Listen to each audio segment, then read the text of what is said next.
Yo, pull up a chair, let the real talk begin. Faith on the table where the brothers lock in. Life gets heavy, but we stand our ground. Truth in the room when the circle comes round. No mask, no front, just real man here. Talking about faith through the doubt and the fear. From the grind of the week to the lessons we share. Welcome to the men's round table, pull up a chair. Men's round table series, step inside. Real men, real faith where the truths collide. Voices at the table where the stories get shared. Welcome to the men's round table, pull up a chair.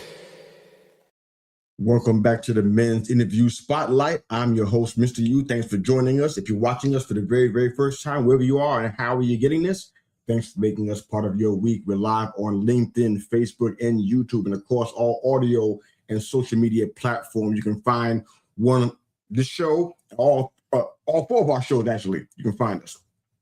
This is important for us because we have a Men's Roundtables series podcast that we do every Thursday at 7 p.m. EST. Not a shameless plug. I want you to know that we're having conversations with men across the country and around the world. It's a safe space to talk about men's issues. So this show is just a one-on-one version of that roundtable.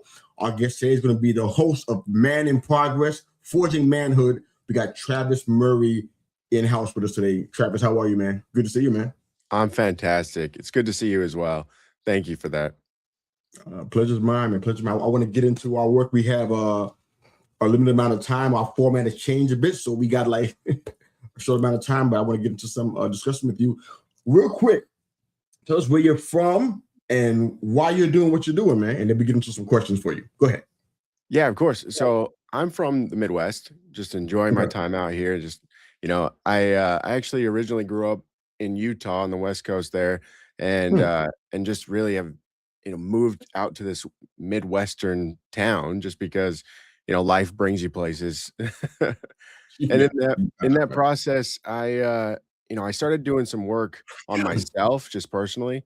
I had read a bunch of books in sales. I was trying to increase my career and get, to that next level, if you will. And in the process, I started reading more books on helping myself, helping my mindset, doing that. And, I got a coach, and that coach he asked me what my values were. And it was just kind of like surface level stuff that I was trying to bring to him. I was just like, family, loyalty, courage, just the basics. Sure. And he asked me a deeper question. He said, no, what do you really, truly value though? And I was like, I don't know how to answer that question. So I went and did the research, and I put in the time, I put in the effort. I spent hours, weeks, months just looking at values, how they actually line up, how they work within the brain, and how they push people into the directions they're supposed to go. And in the process, I learned a lot about myself, and I thought that message could actually be delivered to people and they could use it the same way. I mean, I've changed my life around quite a bit. I started a new business, which is, podcasting and that. A few of my listeners wanted me to coach them. So I started a coaching business, and things are just looking up for me. And it's all around the work I did with my values. I've lost, almost 20 pounds in weight. I'm just going, I guess, if you will. That's awesome, man. Congrats, man. Thank you.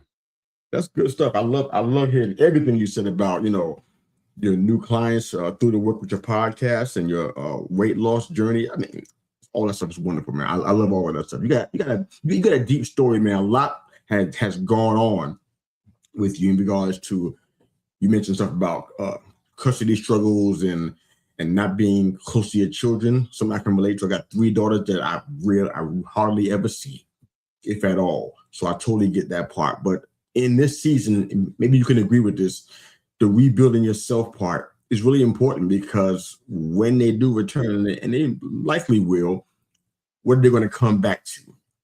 What are they going to see? The old person that they were happy to get away from, or they were kind of what they remembered, or the new person who's not just evolving but growing himself. So I love your struggle, man. I love your approach to the struggle, man. Yeah, thank you. I appreciate that. Yeah, it took me some time to rebuild after that, like moving away from my family like that, with my now wife and her kids has been, kind of a blessing in itself, because I've been able to spend that time, and my kids have gotten to know what they've missed from me in that sense. And, it was a struggle. I battled addiction for the first early years of my 20s, and, getting across that hump into this now, fatherly figure, if you will, and being that person for the people around me has been a blessing that I don't think I could have asked for or deserved. Definitely. When you now, I love the name of your podcast. I want to kind of bring that out to the front. You talk about forging manhood. I know that you and I share the understanding that a man is not finished. I think most men know that, but I think the struggle is that a lot of men we talk to in a round table, or we talk to in spotlight like this, is that they don't know how to continue to finish. They don't know how to be forged. They just do the stuff that they've been doing and thinking, you know what? Hey, I'm a good person. This is enough. So forging manhood, what's that mean to you, Travis? Yeah. So, I came up with the title just because in my own life, I have said the words, I'm not enough. I'm too broken. I'm late to start this. I'm behind every other man in my age area. I've thought that myself. And so when I really thought about it and started doing the values work, like, there's so much knowledge in the world today that I don't have it. I wasn't taught it. Y- Most men don't have it. And so they are in this era where they believe that they are not enough. And that's the Mhm. biggest key driver there. Men's suicide rates are through the roof. Men who go to counseling, that number is so small, it's ridiculous. And in that sense, I thought about it and I'm like, to be a man is to constantly be learning stuff that you can pass on to other people, the people in your community, or if you're a father, your children, or if you're planning to be a father, in that sense as well.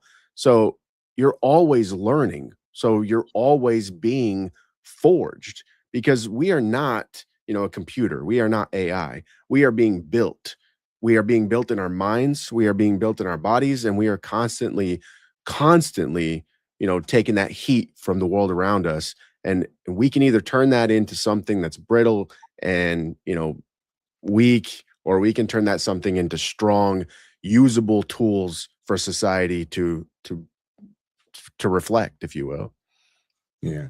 One of the things that I think a lot of conversations that we have with men, it seems to kind of go back into the same consistent rabbit hole, if you will, about, not just living reactively, but making a daily choice, having a daily discipline, but I'm a firm believer of, and life that's aligned with the values that we say we have. Tell us, if you can, what does living with honor look like for you in everyday life? Because a lot of men, they think, I'm the breadwinner. I was one of those. I have to be honest about that. I brought the bread home. I brought home the bacon, so to speak. And I feel like, what, as it pertains to my responsibilities, I did the most important one. Everything else is optional. It's negotiable. I did that part, so I'm good. What does living with honor look like in everyday life, in your opinion, in practice? Yeah, living with honor every day is not just about going and getting the bread and bringing it home. That's part of your daily duties, if you will, but it's not the whole scenario. If you woke up, went to work, came home and went to sleep, sure, it would seem like that was all that you do. But if you Hmm. have a family, a wife, kids, you wake up a father and a husband, you go to work to earn money for the family so that they can live a more comfortable life that you're trying to set up for them. You come home and you're a father and a husband, all the way up through the night. Even like, I lightly sleep just to make sure that, I'm the security system for my home. You know what I mean? And so I'm Absolutely. constantly living in that way. And so what that means for me is always checking yourself, right? Check yourself at the door before you walk in. Turn off work mode and go into Oh yeah. father husband mode, and go inside the house and live by your values. When your kids want to hang out, put your phone down. You don't need it. Hang out with your kids. That bond you build with your children is going to be more meaningful than any of the 37 TikTok videos you scroll in that hour. No question. I love it. I love it, man. I also loved the contribution that your wife brings to this conversation. And I think men that are watching and listening, which is primarily all our entire audience, what is your what was kind of the agreement that you and your wife had to kind of build a foundation that you talk so much about, and why did that matter so much for you? Yeah, so we had this conversation, like we're in the process of trying to figure out how to actually get this thing up and going. But we've had this conversation, and one, I've always had this, if you will, message from a higher power. And that message is to start with the children. You build children up. You build them in the way that they're supposed to be built with the things that they love doing. And so my wife asked me, what's my ultimate goal? And I told her. And that goal is to build a school that allows children to be raised through a process of taking what they love and then teaching them the other things. So if you're, artistic and you love the arts, whether it be graphic design or if you like painting and drawing and that sort of thing, we teach children about, computers through art. We teach children about history through art. And we take that because it's something that they love, and they're always going to, strive to find and do what they love. That's just what children do. So if they like math and science, okay, then we teach them art, history, and all that stuff through the process of math and science. And we build these children up through the things that they love doing, instead of trying to put them on a conveyor belt and send them through a machine where we say, okay, this person's a slow learner, this person's a fast learner. And that's just not the way our society should work. And so I told my wife this, and I gave her in great detail what I want to do. And she was like, I think that co-aligns with something I want to do. And I was like, well, what is that? And she told me how she wants to help the families who are struggling, families who, one, have lost their children due to situations like alcohol or drug abuse or things like that, or just abuse in the home, if you will. And, the children obviously need to be in different placement and whatnot. So we'll find families that can watch the children in that interim, that temporary state, like a foster situation, if you will. Okay. And we work on the parents and we work on the children, and then we bring them back together. That's what we want to do.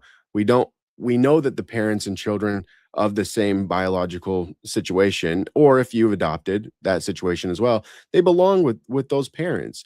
And our goal is to make everyone whole in the way that's best for, the children and the parents.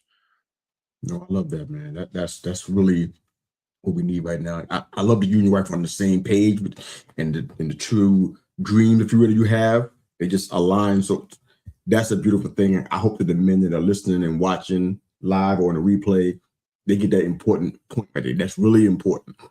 A lot of men that we talk to, sometimes they capitulate to what their wife wants.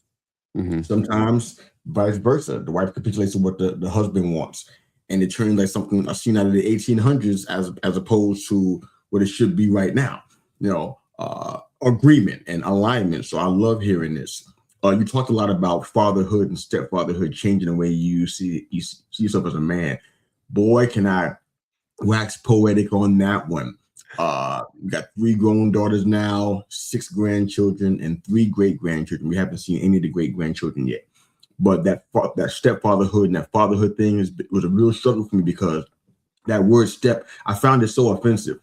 I felt like it was me, almost like a backup baseball, a backup first baseman or something. I'm like, no, I can hit. Yeah. I don't need somebody's back. I'm a starter on somebody's team. So me and wife came to an agreement that, you know what, I'm the starter on this team. I'm not a backup. I'm not a replacement for somebody who was better and just couldn't finish the course. I was a starter. And once we agreed on that, game-changing impact in our household. I was a starter and nobody can take my spot. So tell me how fatherhood or stepfatherhood or both changed the way you see yourself as a man. Yeah. So, it was difficult as a weekend dad.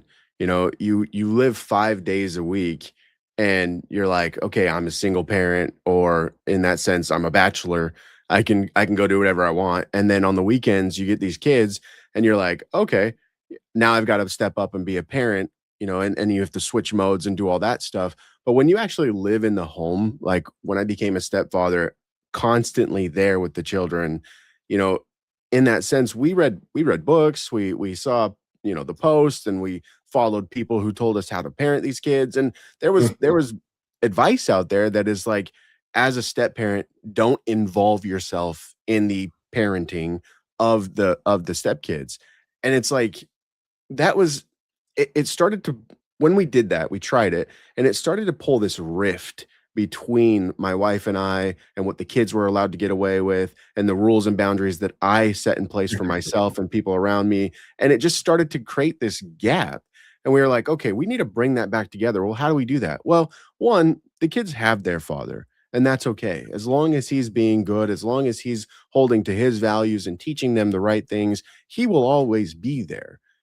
But then there's also a father in the home, a father figure in the home, and he needs to act like a father. Right. So he teaches, he molds, he guides in the same direction. And all of the people involved, all the parents involved need to understand that, you know, this is our rules, this is what we set, and this is what we agree on. And we live by those things, you know, to a degree in separate households. And, you know, that changed me because as that person who was a bachelor and a parent, a weekend parent to a full-time parent, I had to understand that the things that I do as a man, regardless of what I believe they're going to do, they reflect onto the children, and the children mirror that.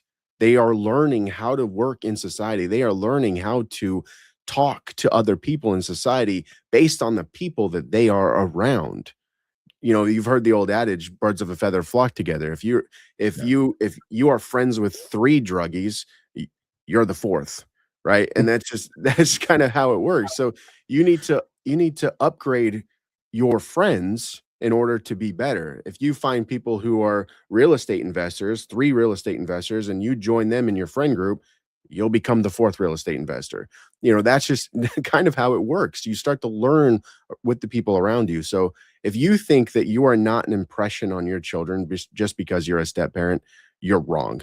You are a huge impression on those children, and you need to live your life values aligned in order to teach them the things that they need to learn to operate in society as a whole. Thank you for sharing that, brother. I wanted to ask you a really quick question. I'm going to ask you to do a favor for me after that. So, real quick, what are shadow values? You mentioned that a few times. What is that briefly? Yeah, so I kind of coined this. There's these aspirational values and shadow values, right? Okay. Aspirational values are the values when I ask you, hey, what do you value? And you say, you know, like I did, family, courage, loyalty, you know, it's the things I strive to value. But then there are these shadow values, these values that you don't want to admit nor see. So you they're just hidden in your shadow. It's the things when you get off of work, the first thing that you want to do to spend your time, right? If you're a person who likes Mhm. to ride his motorcycle, and you get on your hog and you take off, right? Well, you value your alone time more than you value your family in that sense. If you want to sit on the couch and watch TV, and when your son walks in and says, "Hey dad, let me show you this thing." And you're like, "Hold on, not right now. I'm in the middle of something." You know, you're valuing your comfort over your family bond. So those are your shadow values. And when you realize what they are and how you can address them, you can start pushing yourself toward your aspirational values. And so shadow values are those things we don't want to admit we have, but we do. Like I valued comfort and food over a lot of the other duties I should have had as a parent, and I gained a bunch of weight. I mean, I'll be honest. I at one point in my life I got up to 320 pounds, and my wheezing, I started having asthma stuff. It was horrible. And, you know, I've been in the process of trying to lose that weight, you know, and I'm down to 283 this morning, and I'm kicking Come weight on, bro. in the ass and saying, "Get out of here." You know what I mean? So proud of you, brother. That's good stuff, man. First off, thanks for being here, Travis. It was enlightening to say the least, man. I love to have a conversation with people like you who see manhood and fatherhood the way that you do, man. So I'm excited about the prospect of staying connected. I already subscribed to your YouTube channel, man. So I'm number 66. Happy to be a part of what you're doing in the journey, man. You and your wife, man. I help however I can. Before we get out of here, I love you to do me a favor. Speak to the males in our audience today, the husbands, fathers, brothers, and sons. whatever's on your heart, man, share that and let folks know where they can find you and your work. Then we'll close the show out. Go ahead. Yeah, absolutely. All right, for those listening, like, you know, like I've said in this live, you're not behind, you're not broken, right? You're being forged constantly. You have to put in the work. That's just how it works. That's how blacksmiths did it back in the day. They hammered the tools, they hammered the heat. You know, that's up to you to make that decision and then live life in that way. Get help. Don't think that getting help is a weakness. You have friends, mentors, counselors, coaches, therapists. There are so many ways out there for you to get the help that you may want or need. Do it. You know, I battled addiction. I came out of it. You can too. I battled fatherhood in a way that I didn't know I was going to, and I'm coming out on top of that as well. I know that you can too. So take the time, use the resources available to you. I'm a resource. I have a lot of free content. You know, Mr. You have an amazing platform. You know, check him out, do that stuff. If you want to find me, you can find me on YouTube at Travis Murray / Man in Progress, or you can find my podcast, Man in Progress, Forging Manhood, on Apple, Spotify, and YouTube, or most other platforms as well. Thank you very much for doing this. And you got an incredible journey, man. And just know that I know a time's going to come, because I've already seen it. A time's going to come where you're going to probably feel like, you know what? I'm solo out here. I don't feel like I'm here. I want to be a part of what you're doing. I want you to be a part of what I'm doing. So we're going to talk off air, but I have an idea. I want to run your way. But thanks again for being a part of this conversation, man, and for giving us some of your time, man. I know it's valuable. So I appreciate you, brother. Thank you so much for having me. It's been a pleasure to be on. You're an amazing host and a great podcaster. Thank you for your time, man, and thank you for the compliment. I appreciate it, man. So for you guys that are watching and listening, thanks for making us part of your week. That's Travis Murray. He's the host of the Forged Manhood podcast and a whole bunch of other things that he's doing, man. So definitely follow him wherever he is. You can find out information in the show notes. This is the Men's Interview Spotlight. That's Travis Murray. Mr. You. Have a great day. Men's Roundtable Series, step inside. Real men, real faith, where the truths collide. Voices at the table where the stories get shared. Welcome to the Men's Roundtable, pull up a chair.